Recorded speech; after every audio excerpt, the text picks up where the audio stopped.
बिहार सरकार ने सनातन धर्म के प्रचार प्रसार के लिए और सनातन धर्म को मजबूत करने के लिए एक बहुत ही महत्वपूर्ण निर्णय ले लिया है।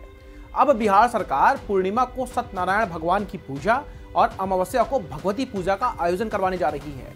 यह कदम बिहार राज्य धार्मिक न्यास परिषद यानी कि BSRTC के माध्यम से उठाया गया है, जो राज्य सरकार के विधि विभाग के अंतर्गत कार्य करती है। परिषद के अध्यक्ष प्रोफेसर रणवीर नंदन ने इसकी पूरी जानकारी दी है।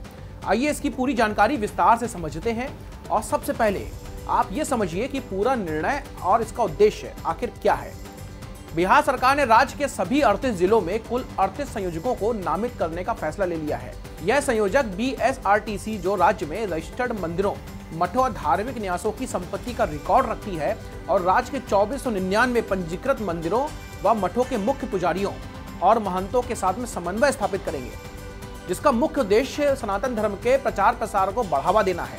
संयोजक अपने अपने जिलों में धार्मिक गतिविधियों का समन्वय करेंगे ताकि मंदिर और मठ धार्मिक सांस्कृतिक गतिविधियों को सक्रिय रूप से आयोजित कर सके। यह निर्णय 23 नवंबर 2025 को सार्वजनिक हुआ है, जो बिहार विधानसभा 2025 के चुनाव के नतीजों के बाद नीतीश कुमार सरकार के नए कार्यकाल में लिया गया है। सरकार का मानना है कि इससे आध्यात्मिक समृद्धि, सांस्कृतिक सद्भाव और सामाजिक एकता मजबूत होगी। आपको बता दें कि परिषद के अध्यक्ष प्रोफेसर रणवीर नंदन ने जून 2025 में ही पदभार संभाला था और वे पूर्व विधान परिषद हैं। उनकी नियुक्ति को धार्मिक व सांस्कृतिक मामलों में उनकी विशेषज्ञता के कारण महत्वपूर्ण माना गया है। चलिए अब आपको बताते हैं कि ये संयोजक कैसे काम करेंगे।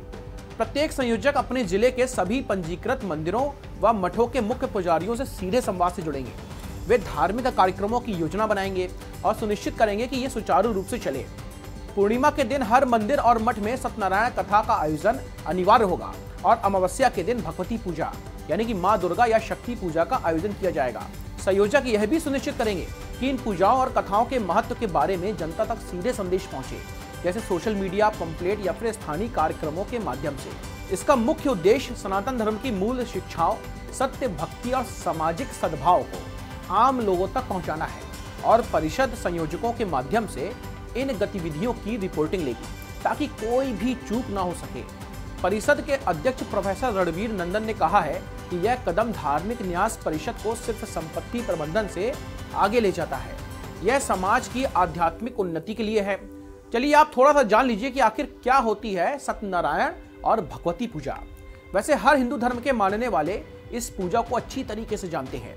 सत्यनारायण भगवान की पूजा में भगवान विष्णु की कथा होती है, जो सत्य की शक्ति पर जोर देती है और मान्यता है कि पूर्णिमा पर इसका पाठ करने से सुख समृद्धि मिलती है।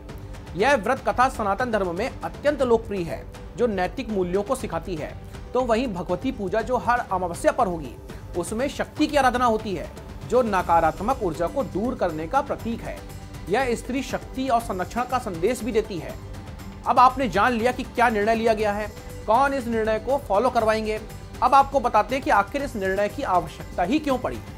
अभी हाल ही में बिहार में चुनाव हुए और 2025 बिहार विधानसभा चुनाव में एनडीए ने बहुत बड़ी जीत हासिल की है, लेकिन सरकार हमेशा आरजेडी पर सनातन धर्म के खिलाफ दुष्प्रचार के आरोप भी लगाती रही है।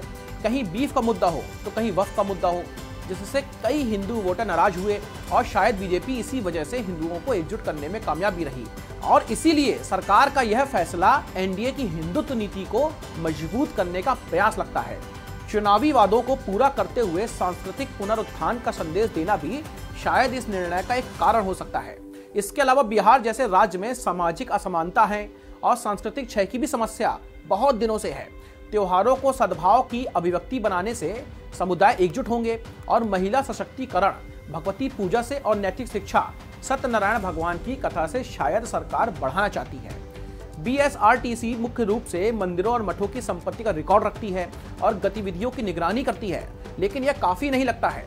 सरकार धार्मिक स्थलों को सक्रिय सामाजिक केंद्र भी बनाना चाहती है, क्योंकि जब संयोजक इसका प्रचार करेंगे तो बड़ी मात्रा में सामाजिक लोग भी आगे आएंगे, मंदिर में इकट्ठा होंगे। कुल मिलाकर के सभी धर्मों को एक जगह एकत्रित करने का सरकार का प्रयास ये दिखाई दे रहा है, ताकि सभी जातियों में अंतर्द्रोह को, आपसी झगड़ों को खत्म किया जा सके। लेकिन दोस्तों, इसमें सरकार को कई समस्याओं का सामना भी करना पड़ेगा, क्योंकि ग्रामीण इलाकों में जागरूकता की बहुत ज्यादा कमी है। पुजारियों का सहयोग नहीं मिलेगा, क्योंकि छोटे छोटे मंदिर मठ बीएसआरटीसी के अंतर्गत आते ही नहीं हैं। इसके अलावा धार्मिक विविधता के कारण भी काफी विरोध सरकार को झेलना पड़ेगा। लेकिन हाँ, इससे एक फायदा जरूर होगा और वो आगे भविष्य में परिषद अन्य धार्मिक आयोजनों जैसे कि रामनवमी और छठ को भी इससे जोड़ सकती है और यह मॉडल अन्य राज्यों के लिए भी एक उदाहरण बन सकता है। कुल मिलाकर के कहें कि यह निर्णय बिहार की धार्मिक विरासत को जीवंत करने का एक प्रयास है जो 2499 मंदिरों को सक्रिय बनाएगा। धन्यवाद।